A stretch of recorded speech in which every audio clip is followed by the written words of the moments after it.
नमस्कार साथियों, मैं founder and CEO Kanha computer institute. आज हम आ चुके हैं एक नई कहानी के साथ आपके साथ। कहानी ये है एक साधु और एक सिपाही मतलब नेता की कहानी है।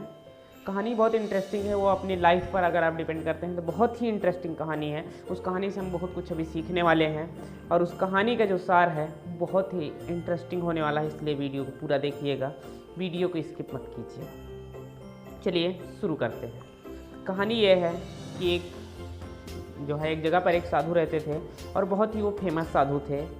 उनके लीला जो है दूर दूर तक फैली थी। तो उस गांव का एक नेता हुआ करता था। नेता थोड़ा दिमाग से अल्टर टाइप का, मतलब कह लें तो जो व्यक्तियों का इज्जत ना करे वो अल्टर ही होता है हमारे हिसाब से। तो ऐसा था, साधु लोगों को शिक्षा दिया करते थे पर डे। तो वो अपने एक कुटिया में, छोटी सी कुटिया थी, उस कुटिया में बैठ करके वो लोगों को शिक्षा दे रहे थे और वहाँ पर कुछ लोग बैठकर शिक्षा ले रहे थे। तभी उस समय वह नेता कुटिया में उनके प्रवेश किया, लेकिन वो अकेले नहीं गया, अपने साथ 2 4 5 सैनिक लेके गया। वहाँ पर जब वो सैनिक लेके गया तो वो जहाँ भी जाता था लोग उसके सम्मान के लिए खड़े हो जाते थे और नेता थोड़ा दबंग टाइप का था। लेकिन वहाँ पर ऐसा कुछ भी नहीं हुआ, ना तो कोई खड़ा हुआ ना कोई सम्मान। वो 2 मिनट तक खड़े थे।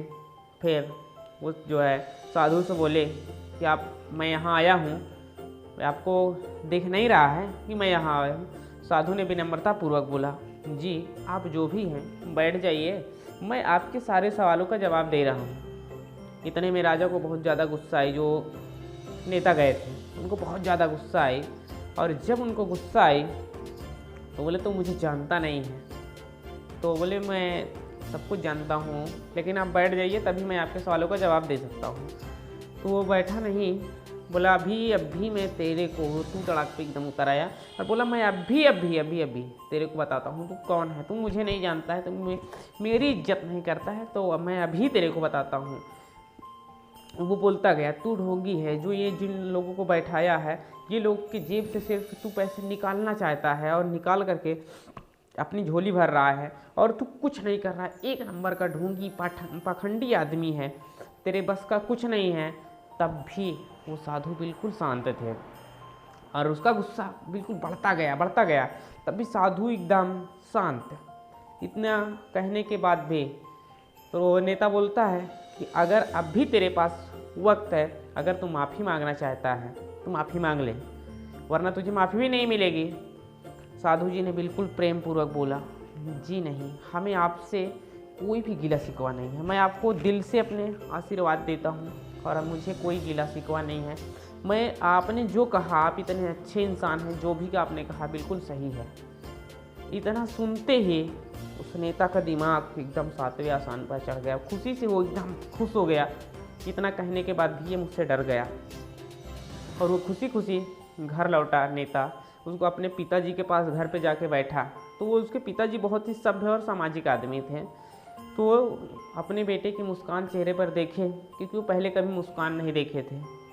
तो वो गया, सारी स्टोरी अपने पिताजी के सामने बताई, कैसे कैसे क्या क्या हुआ। तो उसके पिताजी ने एक शब्द में कह दिया कि तुझसे बड़ा मूर्ख कोई नहीं है। तब उसने पूछा क्यों?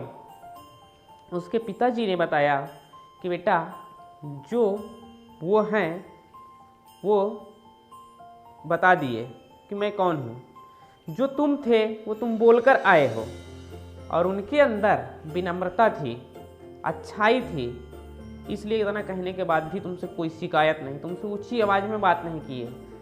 और तुम्हारे अंदर अहंकार है, इसलिए तुम वहाँ पर ऐसा करके आए हो। ये आपकी पहचान नहीं है, तुम्हारी ये बड़प्पन नहीं है कि तुम्हारी ये बड़प्पन है, कुछ नहीं है।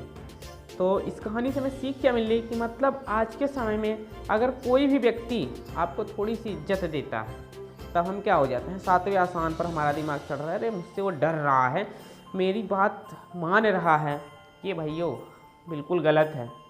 वो आपसे डर नहीं रहा है, वो व्यक्ति आपका सम्मान कर रहा है, क्योंकि उसके रग रग में, पूरी नस नस में उसके सम्मान के, उसके माता पिता अगर सम्मानित होंगे तो उसका भी सम्मान जो है बना रहेगा और वो दूसरों का सम्मान करता रहेगा, क्योंकि उस व्यक्ति के अंदर इतनी क्षमता है। तो हमें कभी भी किसी पर गुरूर नहीं करना चाहिए, कि ना तो किसी कला पर और ना ही कि कुछ हमारे पास बहुत ज़्यादा हो गया तो उस पर हम गुरूर करें। गुरूर हमेशा नष्ट हो जाएगा। आप अपनी विनम्रता का परिचय देते हुए दूसरों से पेश आइए, तभी आप आगे बढ़ सकते हैं, क्योंकि आप जो देंगे वही मिलेगा। आप जो देंगे वही मिलेगा। अन्यथा आपको कहिए कि मैं किसी को गाली दूँ और वो मुझे गीत गा के सुनाए, ये कभी नहीं हो सकता है। वो आपको कभी गीत गा के नहीं सुना सकता है। और जब आप दूसरों को खुशियाँ बांटना शुरू कर देंगे तब आपको 100% खुशी मिलेगी। जब आप दूसरों को खुशी देंगे तब आपको खुशी मिलेगी। दूसरे को दुख देंगे तो आपको दुख मिलेगा। जो आप दूसरे को देंगे वही आपको वापस मिलेगा, क्योंकि ये प्रकृति का नियम है। अगर आप गेहूं को खेत में गेहूं बोएंगे तभी आपको गेहूं मिलेगा। गेहूं बोने के बाद धान कभी नहीं मिल सकता है। तो इसलिए आप जो देंगे वही मिलेगा। मेरा आप सभी से निवेदन है कि आप सभी जहाँ भी रहें अपने सम्मान को बचाकर रखें। फिर मिलते हैं अगली वीडियो में। और हाँ, वीडियो को लाइक कीजिएगा, सब्सक्राइब कीजिएगा, अपने साथियों को शेयर कीजिएगा, और कमेंट में अगर कोई क्वेश्चन हो तो आप कमेंट कीजिएगा। मैं उस पर वीडियो बना के आपको जवाब दूंगा।